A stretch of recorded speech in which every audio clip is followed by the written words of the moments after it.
ఓం. వసుదేవసుతం దేవం కంసచానూరమర్దనం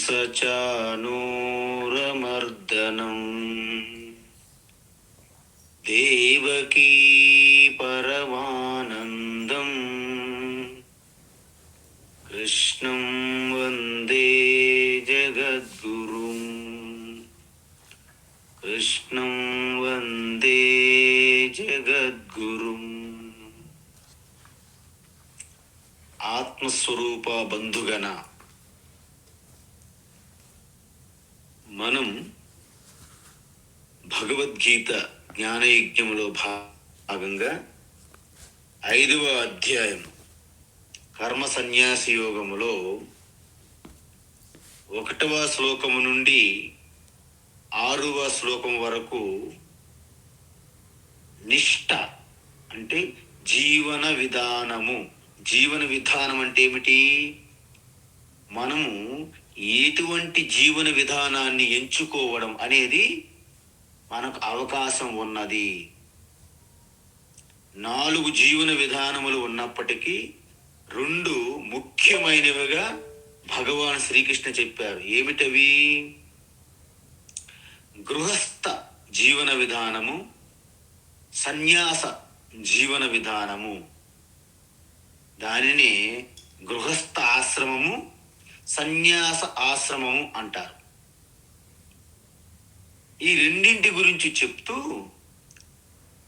సన్యాసాశ్రమం అనేది మనం ముందుగానే ప్రిపేర్ అయ్యి, అంటే ఆ ఆశ్రమానికి యోగ్యత సంసిద్ధంగా లేకపోతే భయంకరమైనటువంటి ఇబ్బందులు కలుగుతాయి. గృహస్థ ఆశ్రమం అనేది సాధారణంగా అందరికీ ఆచరణకు అనుకూలంగా ఉంటుంది. గృహస్థ ఆశ్రమంలో కూడా చక్కగా కర్మయోగం అనుష్ఠానం చేస్తే మీ యొక్క ఆత్మ స్వరూప జ్ఞానమైనటువంటి జ్ఞాన యోగమునకు అర్హత, యోగ్యత వస్తుంది. తద్వారా జ్ఞానయోగం కూడా చేసి పరమపదమైనటువంటి మోక్షమును కూడా పొందుతారు అని చెప్పారు. అందువలన భగవాన్ శ్రీకృష్ణ సాక్షాత్ ఈశ్వర అవతారము, జగద్గురు అయినటువంటి ఆచార్య, బ్రహ్మ విద్య ఆచార్య కాబట్టి లోక సంగ్రహం కోసం అటువంటి వారు మాయా ఉపాధి తీసుకుని వచ్చారు. కాబట్టి గృహస్థాశ్రమమే శ్రేష్టము అని చెప్పకనే చెప్పారు. అలా చెప్పి 2 ఆశ్రమాల ద్వారా కూడా మోక్ష పదమును పొందవచ్చును అని స్పష్టం చేసి 2 ఆశ్రమంలో కూడా కర్మయోగము, జ్ఞానయోగం అనేది విడిచిపెట్టడానికి వీలు లేదు అని చెప్పారు. అందువలన ఇప్పుడు మనకి 7వ శ్లోకము నుండి 12వ శ్లోకం వరకు వాటి యొక్క సాధన గురించి చెప్పారు. ఏమిటి? కర్మయోగము, జ్ఞానయోగం. అయితే 12వ శ్లోకం వరకు ముఖ్యంగా కర్మయోగం మీద ఎక్కువగా ఫోకస్ పెట్టారు. మనం చూసాం 11వ శ్లోకం. అంటే ఎవరైతే ఈ నిర్గుణ నిరాకార ఆత్మతత్వమును గ్రహించడానికి కఠినంగా ఉంటుందో, సగుణంగా ఉన్న ఈశ్వరుని కూడా మీరు ఆరాధించవచ్చును.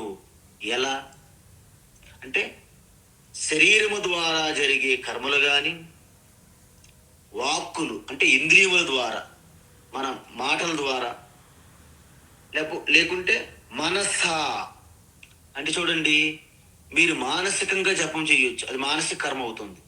ఉపాసన మానస కర్మ, ధ్యానము మానస కర్మ, ఇవన్నీ కూడా మానస కర్మలు. పారాయణము ఇలాంటివి చేశారనుకోండి, అది వాచిక కర్మ. పూజ, అభిషేకం, అలంకారాలు అన్నీ చేశారనుకోండి, ఈశ్వరుని సేవగా, అది కాయిక కర్మ.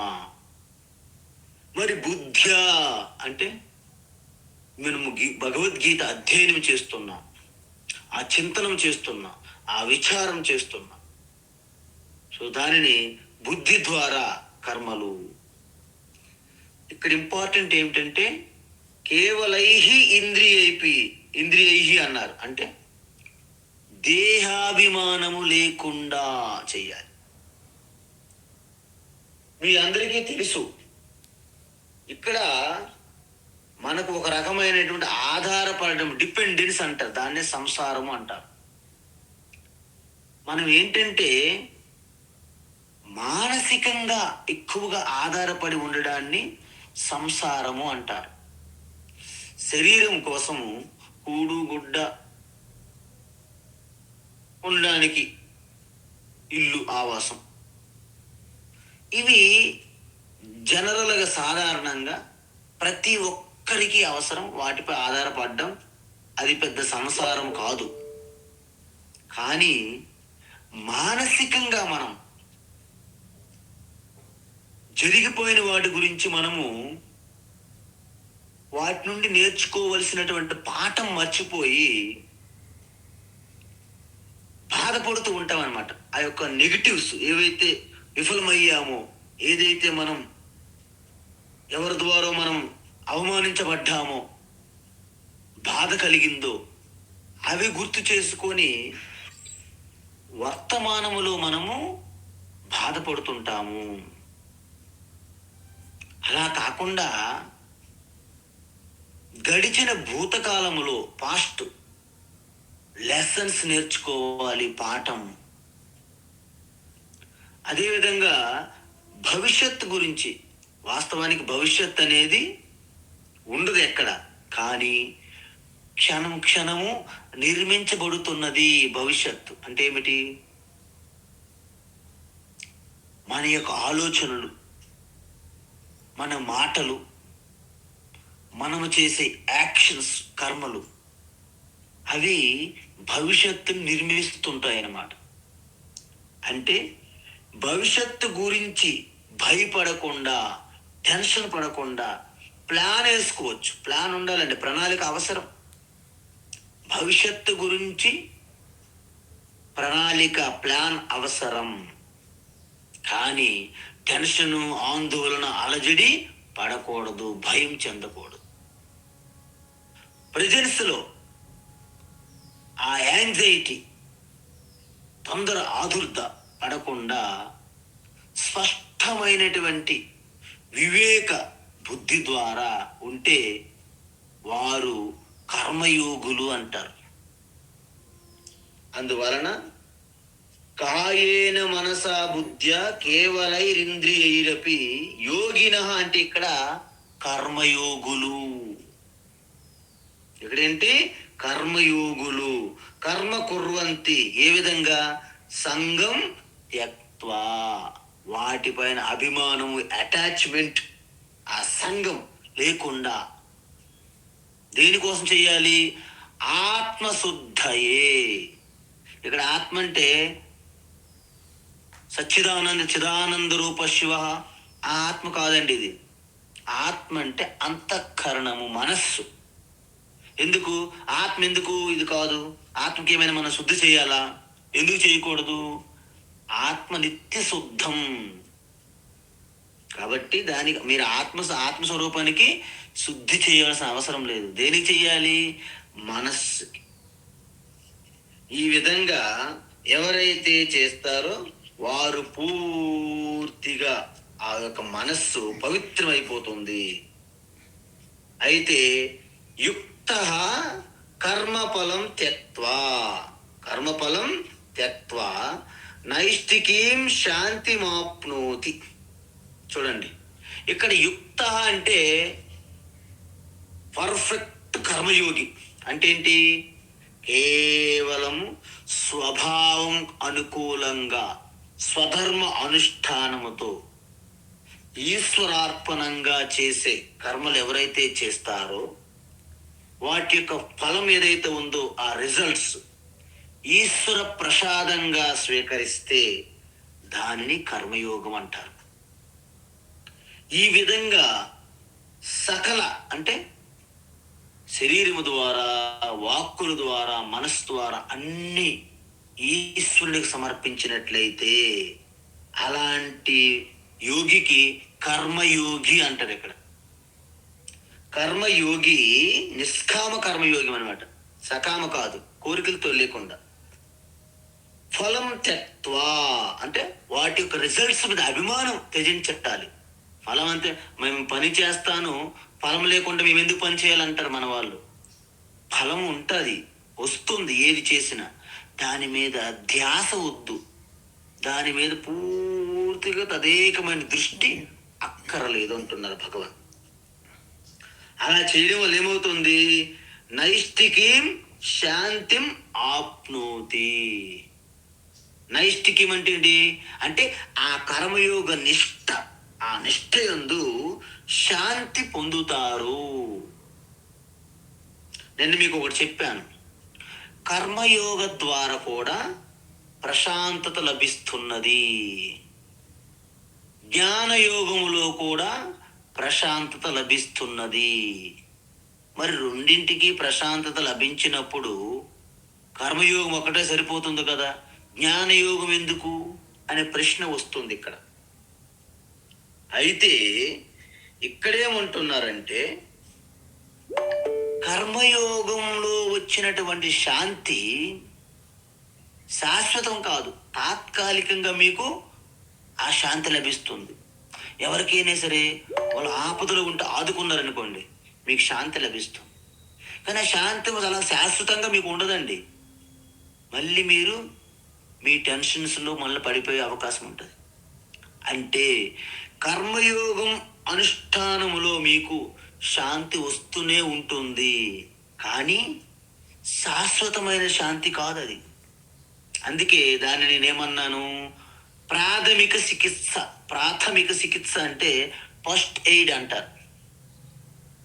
ఇప్పుడు ప్రతి వెహికల్లోను, బస్సుల్లోను, అన్నిట్లోనూ ఈ ప్రాథమిక చికిత్స బాక్స్ ఉంటుంది, ఫస్ట్ ఎయిడ్. దాంట్లో ఏమి ఉండవు, కానీ బాక్స్ పెడతారు వాళ్ళు. అందువలన ప్రాథమిక చికిత్సతో పూర్తి చికిత్స కాదు, టెంపరీగా మనకు ఒక రకమైనటువంటి ఆ యొక్క పీడ, ఆ బాధ నుండి బయటపడడానికి ఒక తాత్కాలికమైనటువంటి చికిత్సనే ప్రాథమిక చికిత్స. తరువాత మనం పూర్తి స్థాయిలో చికిత్స మనము చేసుకోవాల్సి ఉంటుంది. కర్మయోగం కూడా మీకు శాంతి లభిస్తుంది. నైష్టికీం అంటే ఆ కర్మయోగ నిష్ఠ ద్వారా వచ్చే శాంతి ఆప్నోతి. ఏదైతే మీరు ఈశ్వరునికి సమర్పించారో ఆ ప్రసాదం వచ్చినప్పుడు మీకు ఎంత శాంతి అనిపిస్తుంది. తిరుపతి లడ్డు, బాలాజీ లడ్డు ఇచ్చారు, అమ్మా ఆ క్షణంలో ఎంత శాంతి ఉంటుంది. దాన్నే నైష్టికీం శాంతిం అంటారు. అది పొందుతారు ఎప్పుడు? యుక్త అంటే కర్మయోగులు. మరి అలా కాకుండా పూర్తిగా ఎటువంటి ఇంద్రియముల పైన తన యొక్క ఆధీనం లేకుండా, నియంత్రణ లేకుండా, శరీరం పైన ఎటువంటి అభిమానం విడిచిపెట్టకుండా, మన్మాని అంటే మనసు తోచిన విధంగా ఉండేవారిని ఏమంటారు? అయుక్త. ఏమంటారు? అయుక్త. మరి అయుక్త ఫలే సక్త అంటే ఏది చేసినా మనం అంటారు కదా, నాకేంటి అంటారు. అంటే ప్రతి పని యందు కూడా నాకు రిజల్ట్, ప్రయోజనం ఏమిటి, ఎంత, ఇవన్నీ లెక్కలేసుకునేవారు ఆ ఫలంకి తగులుకుంటారనమాట, దాన్ని బంధించబడతారనమాట, అంటుకుంటారు. ఫెవిక్విక్ ద్వారా అంటించినట్టుగా. ఎందుకు అలా అంటుకుంటారు స్వామీజీ? వై ఎందుకు అంటుకుంటారు అలాగా? కామకారేనా, భయంకరమైనటువంటి ఆ కోరికలనే జంజాటంలో తగులుకొని కర్మ ఫలము యందు అంటుకోబడతారు. ఆ విధంగా నిబధ్యతే. నిబధ్యతే అంటే ఈ కర్మ బంధనములో చిక్కుకుంటారన్నమాట. అంటే బయటపడడానికి తీరం కూడా తెలియదు. సముద్ర మధ్యలో మనం ఉన్నప్పుడు తీరం ఎక్కడ ఎంత దూరం ఉన్నదనే తెలియని పరిస్థితి ఎలా ఉంటుందో, ఒక కన్ఫ్యూజ్డ్ గార్డెన్లో మాయావనంలో పడితే, పాండవులు చూడండి అరణ్యవాసములో మాయావనంలో ప్రవేశించారు. హిడింబి రాక్షసుడు ఉన్నటువంటి దారి మరి తెలియదు. అలాగా ఈ కర్మ బంధనములు చిక్కుకుంటారు. మీకు ఒక చిన్న ఎగ్జాంపుల్ ఏంటంటే, మనకు దేహాభిమానం అన్నాం కదా, చిన్నపిల్లలకు చూడండి, వాళ్ళకి శరీరం కలిగినటువంటి చిన్న పీడ అది ఒక్కటే ఉంటుంది. మానసికంగా వారికి ఎటువంటి టెన్షన్ ఉండదు, ఆందోళన ఉండదు. అందుకే చిన్నపిల్లల నవ్వుల్లో మీరు చూస్తే ఒక చంద్రుడు, అంటే ఫుల్ మూన్ డే, పౌర్ణమి రోజు చంద్రుడు ప్రకాశిస్తున్నట్టుగా వాళ్ళ ముఖం అంత అద్భుతంగా ఉంటుంది. ఎందుకంటే వారికి ఎటువంటి మానసికంగా కపటం ఉండదు. కేవలము బాహ్యంగా శరీరం తగిలినటువంటి ఆ యొక్క ఇబ్బంది ఏమైతే ఉంటుందో తప్ప మానసికంగా టెన్షన్ అనేది చిన్నపిల్లలకు ఉండదు.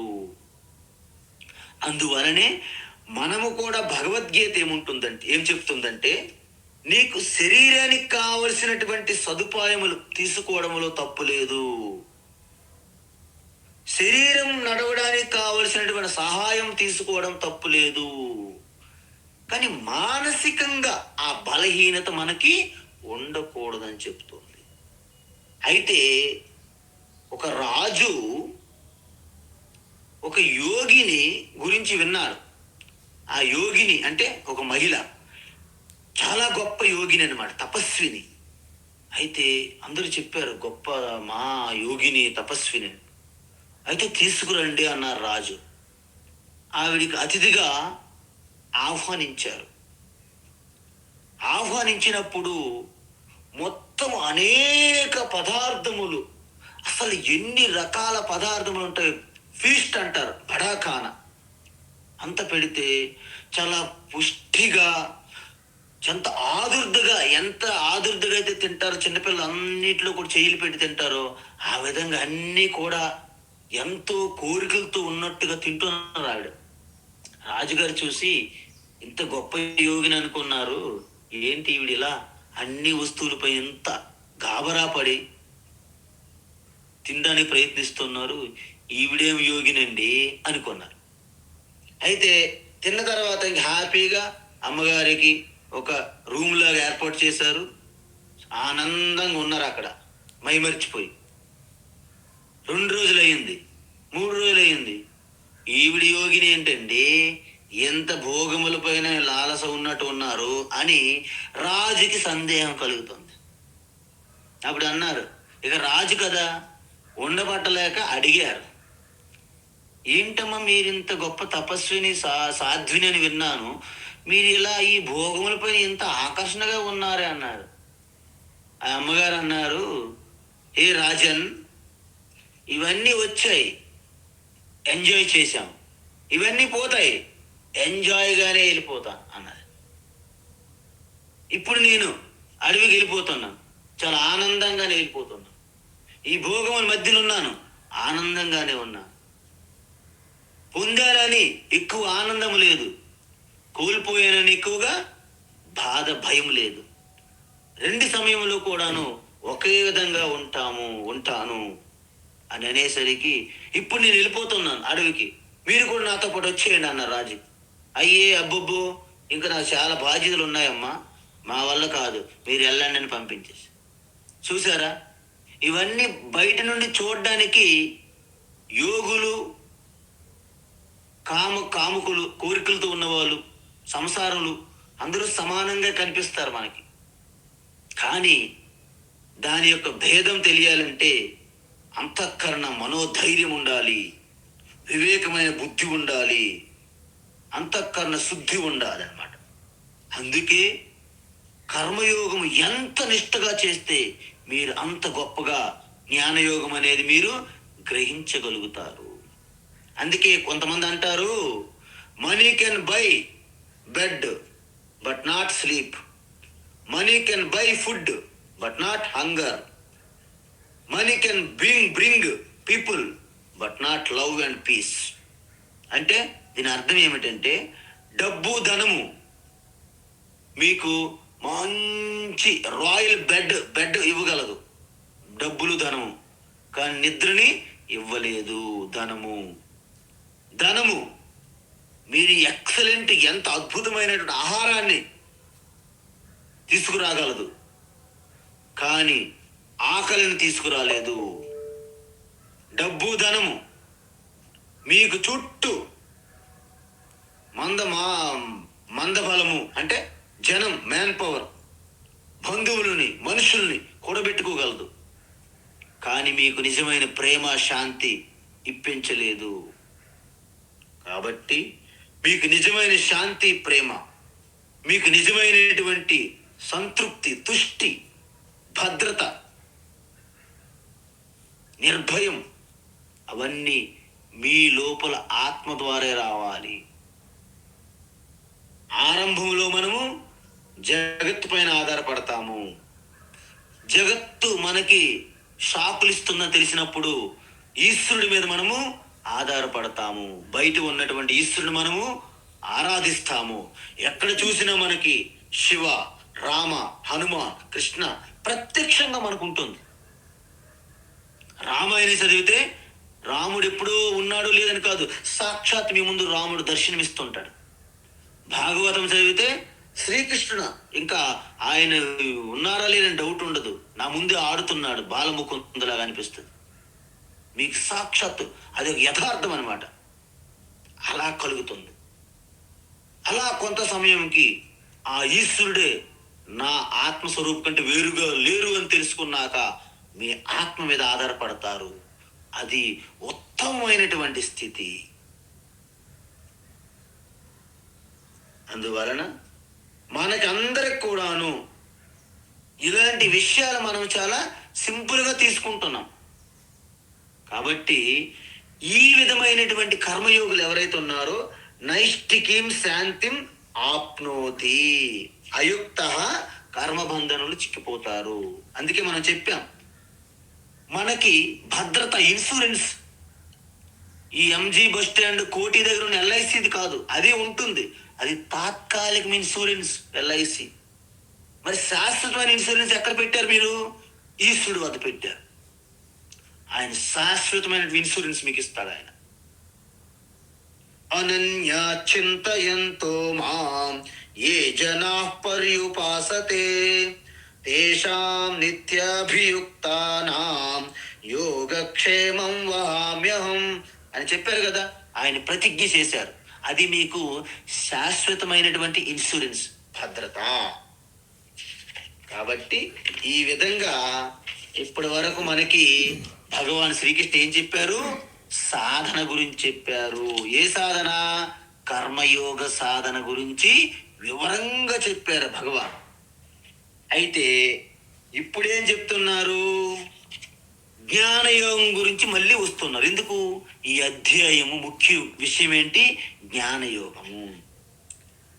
సర్వకర్మాణి మనసా, సర్వకర్మాణి మనసా, సర్వకర్మాణి మనసా సన్యస్యాస్తే సుఖం వసి, సన్యస్యాస్తే సుఖం వశి, సన్యస్యాస్తే సుఖం వశి. నవద్వారే పురే దేహి, నవద్వారే పురే దేహి, నవద్వారే పురే దేహి. నైవ కుర్వన్న కారయన్, నైవ కుర్వన్న కారయన్, నైవ కుర్వన్న కారయన్. సర్వకర్మాణి మనసా సన్యస్యాస్తే సుఖం వసి, సర్వకర్మాణి మనసా సన్యస్యాస్తే సుఖం వశీ. సర్వకర్మాణి మనసా సన్యస్యాస్తే సుఖం వశీ. నవద్వారే పురే దేహి నైవ కుర్వన్న కారయన్. నవద్వారే పురే దేహి నైవ కుర్వన్న కారయన్. నవద్వారే పురే దేహి నైవ కుర్వన్న కారయన్. ఉత్తమం. ఇప్పుడు భగవాన్ ఏం చెప్తున్నారంటే మళ్ళీ జ్ఞానయోగ సాధనకు వచ్చారనమాట. ఇప్పుడు ఈ 13వ శ్లోకం నుండి 21వ శ్లోకం అంటే 21వ శ్లోకం వరకు జ్ఞానయోగం గురించి మళ్ళీ విస్తారంగా చెప్పుచున్నారనమాట. మనకు చెప్పాం మేము సాధనలు 2 ముఖ్యంగా కర్మయోగము, జ్ఞానయోగము. కర్మయోగం అనేది ముందుగా వస్తుంది, దాని తర్వాత జ్ఞానయోగము. 2 ఒకటి ఆల్టర్నేటివ్ కాదు. మీరు తెలుసుకోవాలి, ఇప్పుడు స్పష్టంగా మీకు ఉండాలి. మిక్స్ చేయొద్దు 2. కర్మయోగం అనేది అంతఃకరణ శుద్ధి. అంతఃకరణ శుద్ధి ఉంటేనే జ్ఞానం మీకు అబ్బుతుంది. ఆత్మస్వరూప తత్వం మీకు గ్రహించగలుగుతారు తత్వాన్ని. అయితే ఇక్కడ సర్వకర్మాని మనసా, అందువలన ఈ కర్మలన్నీ మీరు సన్యాసించేయండి, త్యాగం చేయండి, కర్మలు చేయకూడదు అని చెప్పకూడదు. ఏమంటుంది ఇక్కడ? సర్వకర్మాని మనసా సన్యస్య. అంటే మీరు అన్ని కర్మలు మనస్సు ద్వారా తగులుకోకుండా, అంటుకోకుండా మనస్సు ద్వారా సన్యసించాలి. మీరు కర్మలు చేస్తుంటారు, కానీ మీరు చేస్తున్నారనే ఒక అభిమానం మీలో ఉండకూడదు. అంటే ఏంటి? అకర్తృత్వంగా చేయాలి. నేను కర్తను అనే అభిమానం విడిచిపెట్టి ఎవరైతే చేస్తారో దానిని మనస్సు ద్వారా సన్యసించడము అంటారు. అందువలన ఏంటి? వసీదేహి సర్వకర్మాణి అంటే అంతఃకరణం అంటే మనస్సు, బుద్ధిని వశములో ఉంచుకొని ఆ యొక్క 2వ అధ్యాయంలో సాంఖ్యయోగం చెప్పాం కదా. సాంఖ్యయోగం అంటే ఏంటి? నా జాయతే మ్రియతే నైనం చిందంతి చస్త్రాని వాసాంచి జీర్ణాని యథా విహాయ. ఇవన్నీ ఒకసారి మళ్ళీ మీరు గుర్తు చేసుకోవాలి. అంటే ఏంటి? ఆత్మకి ఏ కర్తృత్వం లేదు, భోక్తృత్వం లేదు, అంటదు, పుట్టదు, మరణించదు, శాశ్వతము, నిత్యము. అలాంటి ఆత్మ తత్వజ్ఞానముతో అంతఃకరణ మీ వశంలో అంటే మీ నియంత్రణలో ఉంటుంది. అంటే ఏంటి? మనస్సు మీకు చెప్పా పెట్టకుండా ఏమీ చేయడానికి దానికి శక్తి లేదు. అందువలన మనకి అత్యంత విశ్వాసపాత్రుడైన ఒక సర్వెంట్ ఉన్నారనుకోండి, తన స్వతంత్రంగా ఏమీ చెయ్యరు, ప్రతిదానికి మన ఆమోదం తీసుకునే చేస్తారు. ఆ విధంగా మనస్సు మీకు విశ్వాసపాత్రులైనటువంటి సేవకులుగా ఉండాలి. మీ మనస్సు మీకు ఆ విధంగా నా కుర్వన్ కర్మలకు అంటే వాస్తవానికి నేను కర్మలు చేస్తున్నానని అనే భావన లేకుండా, అంటే ఏంటి? అన్నీ జరిగిపోతాయి, మీరు చేయట్లేదు. మీ సమక్షంలో అంటే దాన్నే సన్నిధి అంటారు. చూసారా? దైవ సన్నిధి, భగవత్ సన్నిధి అంటారు. అంటే ఏమిటి? ఈ యొక్క ప్రకాశంలో మనం అన్ని కార్యక్రమాలు, నా చెయ్యలు ఊపుతున్నాను, ప్రకాశం ఏమైనా కదులుతుందా? ఏమీ కదలడం లేదు. కారు ఉన్నది, కారులో పెట్రోల్ వేసాను, పెట్రోల్ ఏమైనా ఊగుతుందా? కిందకి మీదకి తిరుగుతుందా? లేదు. కానీ కారు వెళ్ళిపోతుంది. పెట్రోల్ సన్నిధిలో కారు ప్రయాణిస్తున్నది. ప్రకాశం సన్నిధిలో సకల కార్యక్రమాలు మనం దర్శిస్తున్నాము, చూస్తున్నాము, చేస్తున్నాము. అదేవిధంగా కరెంటు సన్నిధిలో బల్బు వెలుగుతుంది, ఫ్యాన్ తిరుగుతుంది, ఫ్రిడ్జ్, హీటరు, కూలర్ అన్నీ వాటి పనులు జరుగుతున్నాయి. ఎలా? కరెంటు సన్నిధిలో. అదేవిధంగా ఆత్మ సన్నిధిలో ఆస్థే అంటే ఆ యొక్క చిదానంద రూపములందు ఉంటూ సర్వకర్మ అంటే ఏంటి? అన్ని కర్మలు కూడాను మీ సన్నిధిలో జరిగిపోతూ ఉన్నాయి. మీరేంటి? సుఖం ఆనందరమణ, ఆత్మారామ ఆనందరమణగా ఉంటున్నారు. అయితే ఏ విధంగా జరుగుతున్నాయి ఇవన్నీ? ఏ విధంగా జరుగుతున్నాయంటే నవద్వారే పురే దేహి అంటే ఏంటి? నవద్వారములు అంటే విన్నారా? అంటే నవద్వారములు అంటే ఏమో కాదు ఇక్కడ. అంటే ఈ శరీరం అనేది ఒక పట్టణం లాగా ఉంటే దీనికి 9 గేట్లు ఉన్నాయంట. 9 గేట్లు, 9 దుర్గములు అనుకోండి, 9 గేట్లు అని అనుకోండి. 9 గేట్ల వద్ద అంత జయ విజయాల కాపలాదారులు చాలా స్పష్టంగా ఉండాలి. మరి అందువలన ఈ 9 నవద్వారములంటే 2 చెవుళ్ళు, 2 కన్ను నేత్రములు, 2 ముక్కు రంధ్రములు, 1 నోరు. ఎన్నైనాయి? మీ శిరస్సుకే 7 అయిపోయినాయి. మరి కిందకు వస్తే మలమూత్ర విసర్జనం చేసే 2 ఇంద్రియములు ఎన్నైనాయి? 9 అయినాయి. 9 అయ్యాయి. అయితే మనకి ఉపనిషత్తుల్లో పురం ఏకాదశ ద్వారం అంటారు. పురం ఏకాదశ ద్వారం. ఏకాదశ అంటే ఏంటి? 11. మరి 2 ద్వారములు ఏమైనాయి? 2 ద్వారాలు ఎవరైనా మూసారా? ఇంక ఈ ద్వారంతో పని లేదు, మనకు 9 ద్వారాలు సరిపోతే ఈ పట్టణానికి అని ఎవరైనా మూసారా అంటే అవుననే చెప్పాలి. ఎందుకు? ఎప్పుడైతే శిశువు తల్లి గర్భం నుండి బయటకు వచ్చిన తర్వాత వచ్చే ముందే ఆ తలపైన ఉన్నటువంటి ఒక రంధ్రం అది కప్పివేయబడుతుందంట. తర్వాత తల్లిని వేరు చేయడానికి ఈ నాభిని, బొడ్డుని కట్ చేస్తాం మనం, అది క్లోజ్ చేసేస్తాం. అంటే 2 ద్వారములు క్లోజ్ అయిపోయినాయి అన్నమాట. అందుకే మనము 9 ఆ యొక్క మార్గములే మనకి పనిచేస్తుంటాయి. శ్రీకృష్ణుడి యొక్క ఆ వేణువు ఎలాగైతే పనిచేస్తున్న మురళి ఈ విధంగా మనకి 9 రంధ్రాలు ఉంటాయి.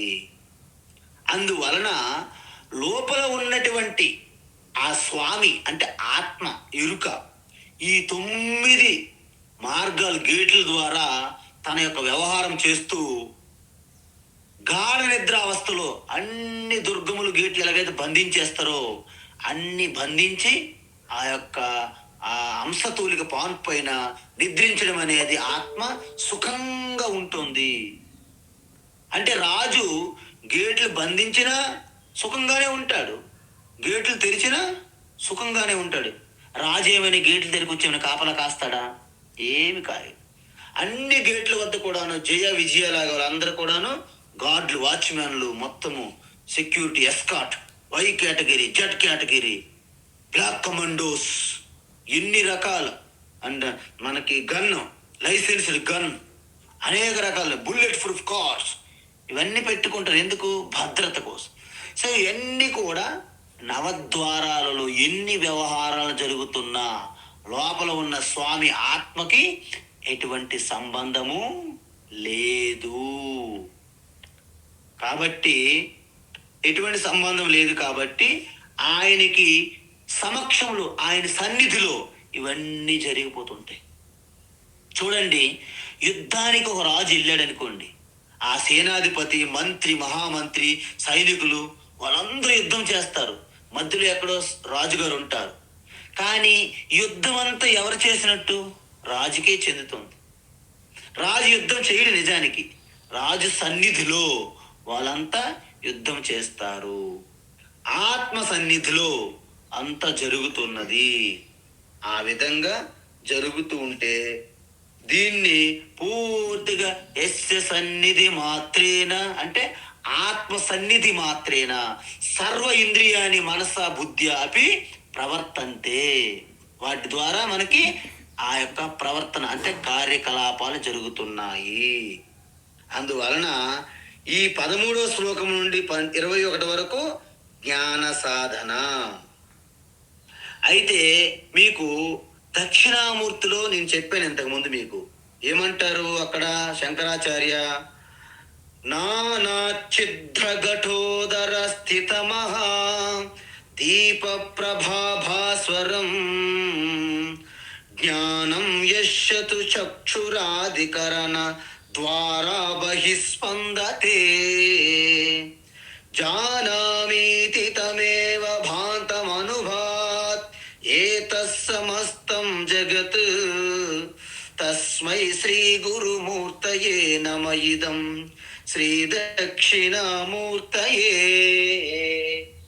అంటే మనము ఒక కుండని కొన్ని రంధ్రములు, ఒక 5-9 రంధ్రములు చేసి చుట్టూ పెట్టి ఇలా బోర్లించామనుకోండి, లోపల ఒక క్యాండిల్ పెడితే ఏమవుతుంది? ఆ వెలుగు ఆ రంధ్రముల ద్వారా మనకు వస్తుంది. అదేవిధంగా శరీరం లోపల ఉన్నటువంటి ఆత్మ ఎరుక చైతన్యము ఈ ఇంద్రియముల ద్వారా ప్రకటమవుతున్నది. అయితే ఏంటి, ఇంతవరకు మనం చూసాం ప్రతి అణువు ఈ సృష్టిలో రెండింటి యొక్క కలయిక. ఏంటవి?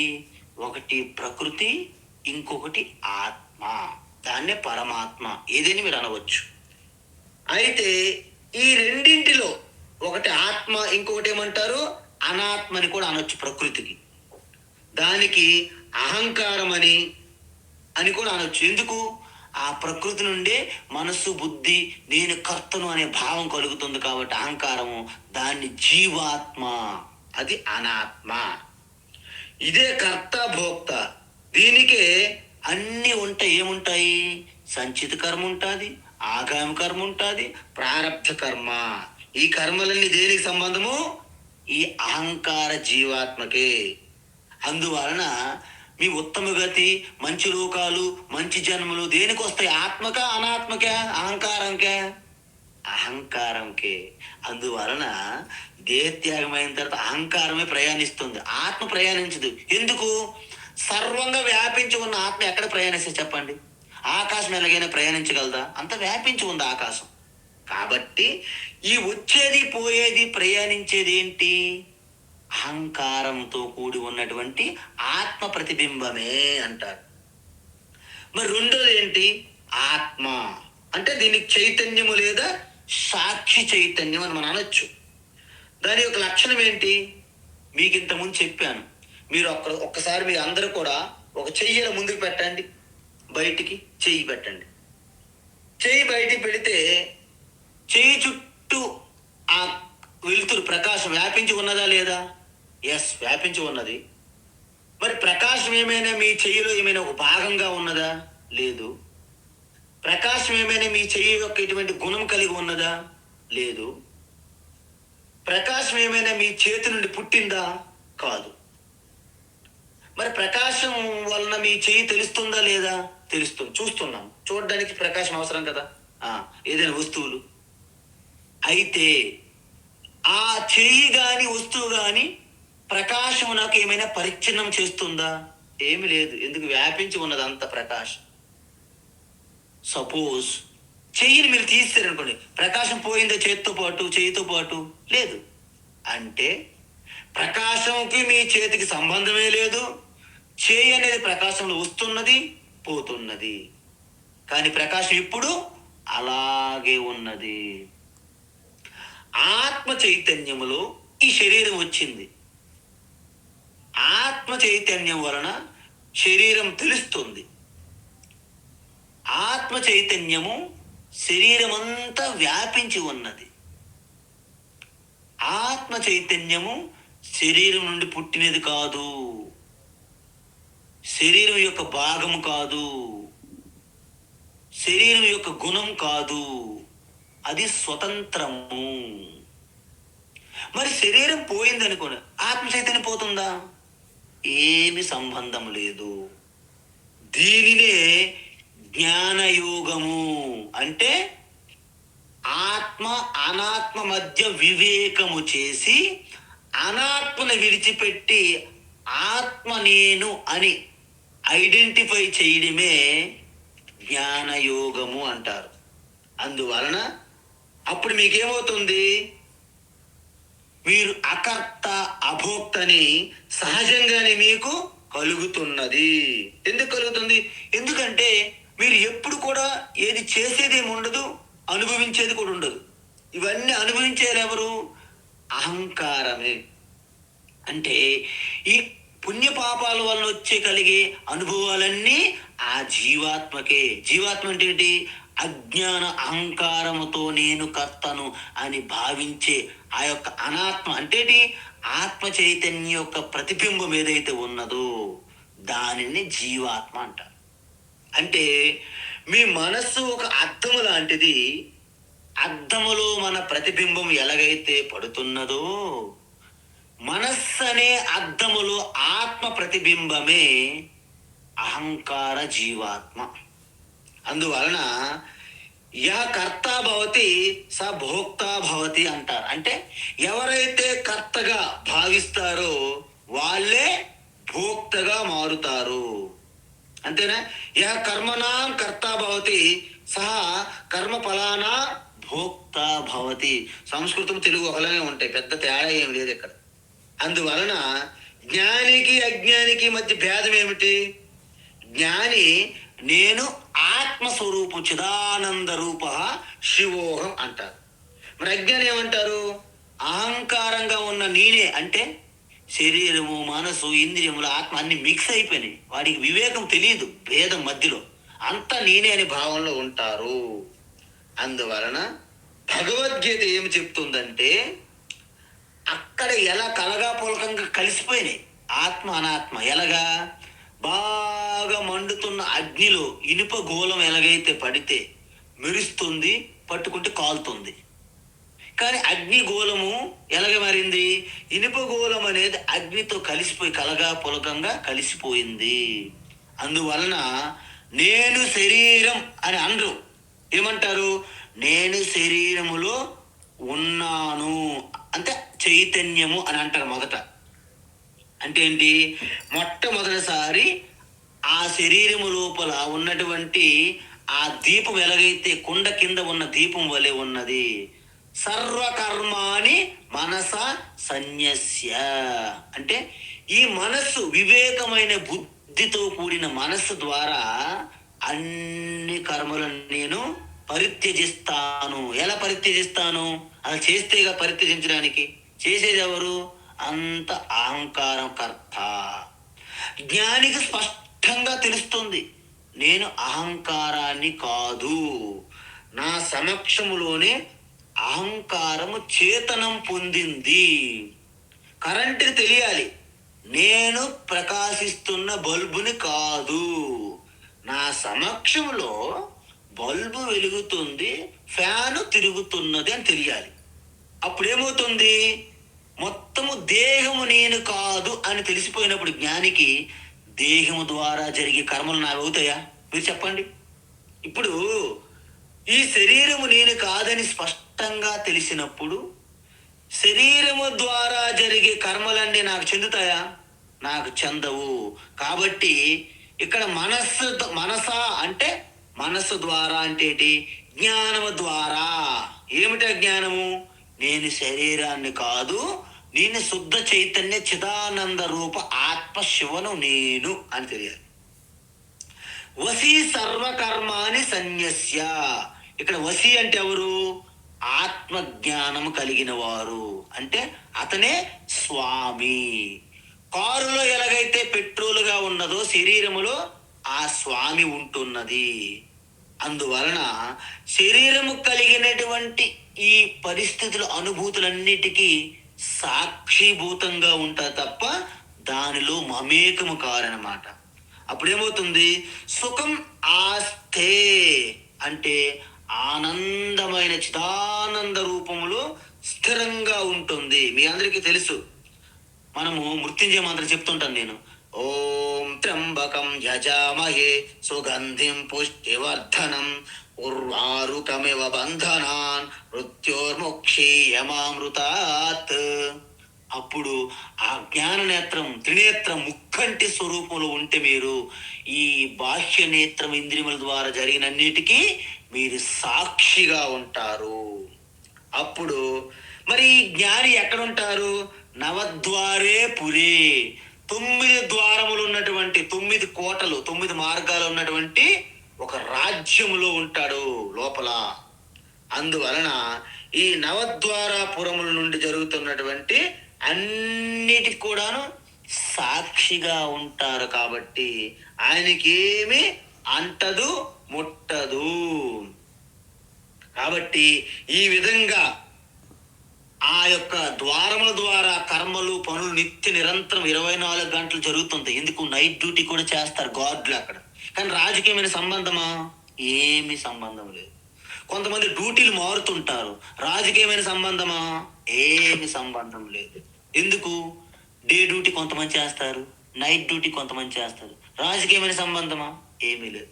అందుకే డే డ్యూటీ ఎవరు?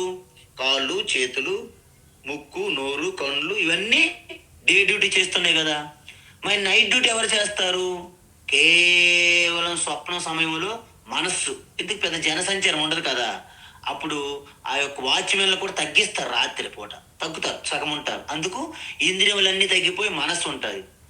ఇంకా అర్ధరాత్రి, రాత్రి 2 గంటల 3 సమయంలో ఆ గార్డులు కూడా ఒక్కొక్కసారి అలా కొనికిపోతారు అనమాట, నిద్రపోతారు. కానీ రాజుకి ఏమైనా సంబంధమా? ఏమీ సంబంధం ఉండవు. అందువలన మీకు ఒక చిన్న ఉదాహరణ చెప్తాను. మన యొక్క ఈ పురం, ఈ రాజ్యపురములో లోపల ఉన్న ఆత్మ ఎలా ఉంటారు?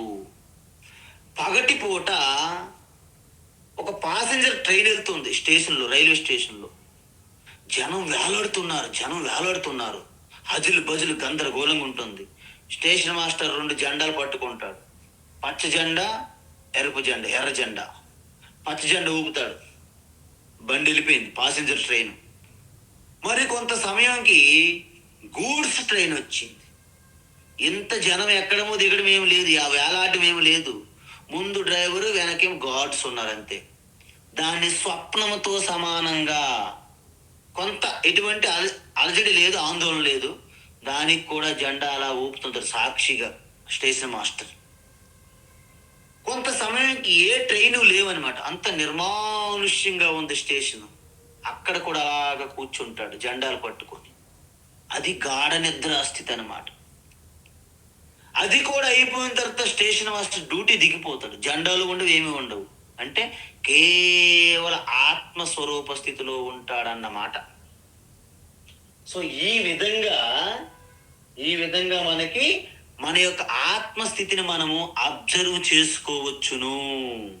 అందువలన నైవ కుర్వన్ నా కారయన్. నైవ కుర్వన్ నా కార్యన్ అంటే ఏంటి? ఆత్మ స్వయంగా ఏమి చెయ్యదు, ఎవరి ద్వారా ఏమి చేయించదు. ఇక్కడ మనం గమనించాలి. కొంతమంది కొన్ని రకాలైనటువంటి నేరాలు, ఘోరాలు చేస్తారు, డైరెక్ట్గా ఇన్వాల్వ్ అయ్యి. దాన్ని చేసేవాడు. కొంతమంది వాళ్ళు చేయి పెట్టరు, దాంట్లో వేరే ట్రూపులు సుఫారీలు కడతారనమాట, డబ్బులు కట్టి చేయిస్తారనమాట. వాళ్ళు వచ్చిన పని బీహార్ నుండి, ముంబై నుండి వచ్చి పని చేసుకుని పోతారనమాట. దాన్ని కారయన్ అంటారు. అంటే ఆత్మ స్వయంగా ఏమీ చెయ్యదు అండ్ ఆత్మ చేయించదు. నా హన్యతే అన్యమానే శరీరే, నాయం హంతి నా హన్యతే. అందువలన తను స్వయంగా ఏమి చెయ్యదు అండ్ తను చేయించదు. నైవ కుర్వన్ నా కారయన్. నా కర్తృత్వం నా కర్మాణి. నా కర్తృత్వం నా కర్మాణి. నా కర్తృత్వం నా కర్మాణి. లోకస్య సృజతి ప్రభుః. లోకస్య సృజతి ప్రభుః. లోకస్య సృజతి ప్రభుః. న కర్మ ఫల సంయోగం. న కర్మ ఫల సంయోగం. న కర్మ ఫల సంయోగం. స్వభావస్తు ప్రవర్తతే. స్వభావస్తు ప్రవర్తతే. స్వభావస్తు ప్రవర్తతే. న కర్తృత్వం న కర్మాణి లోకస్య సృజతి ప్రభుః. न कर्तृत्वं न कर्माणि लोकस्य सृजति प्रभुः न कर्तृत्वं न कर्माणि लोकस्य सृजति प्रभुः. న కర్మ ఫల సంయోగం స్వభావస్తు ప్రవర్తతే. न कर्मफलसंयोगं स्वभावस्तु प्रवर्तते न कर्मफलसंयोगं स्वभावस्तु प्रवर्तते. ఇది చాలా అద్భుతమైనటువంటి శ్లోకం. ఎందుకు? ఆత్మస్వరూపం అనేది మనకి కఠోపనిషత్తులు ఏం చెప్పారంటే, అన్యత్ర ధర్మాత్ అన్యత్ర అస్మాత్ కృత అకృతాత్. అంటే ఏంటి? ధర్మముకి అధర్మమునకి అతీతంగా ఉన్నది ఏమిటి? పుణ్యముకి పాపముకి అతీతంగా ఉన్నది ఏమిటి? చేసేది కానీ చెయ్యబడేది కానీ కాకుండా అతీతంగా ఉన్నది ఏమిటి అని నచికేత యమధర్మరాజుకి అడిగారు. ఆయన చెప్పారనమాట, నా కర్తృత్వం నా కర్మాని లోకస్య సృజతి ప్రభుః. ఈ విధంగా భగవాన్ శ్రీకృష్ణ యమధర్మరాజు చెప్పినట్లే ఇక్కడ చెప్తున్నారు. ఏంటి అంటే, ఇక్కడ ఒకటి చెప్పాలి మీరు. ప్రభువు అంటే ఏంటి? ఆత్మ. ప్రభు అంటే ఏంటి? ఈ యొక్క నవద్వారపురము లోపల ఉన్నటువంటి ఆ స్వామి ఆత్మ ప్రభువు. నా సృజతి అంటే ఏమి చెయ్యదు అని అర్థం. అంటే ఏమి చేయదు అంటే ఏంటి? ఏమి సృష్టించదు, ఏమి చేష్టలకి ఏమి కారణం కాదు అని అర్థం. అంటే ఇంతకీ ఏంటి అవి చేయడానికి, సృష్టించడానికి? కర్తృత్వం. చూసారా? అంటే కర్తృత్వాన్ని, ఎటువంటి కర్మలు చేయడానికి కర్త ఉండాలి కదా, యజమాని. ఆ కర్తృత్వాన్ని ఆత్మ సృష్టించదు. అంటే శరీరానికి, మనస్సుకు, అహంకారానికి స్వతహాగా కర్తృత్వ భావన ఉంటుంది. మీకు ముందే చెప్పాను, మనం కర్మని అకర్మ పశ్యత్ అని చెప్పేటప్పుడు చెప్పాను.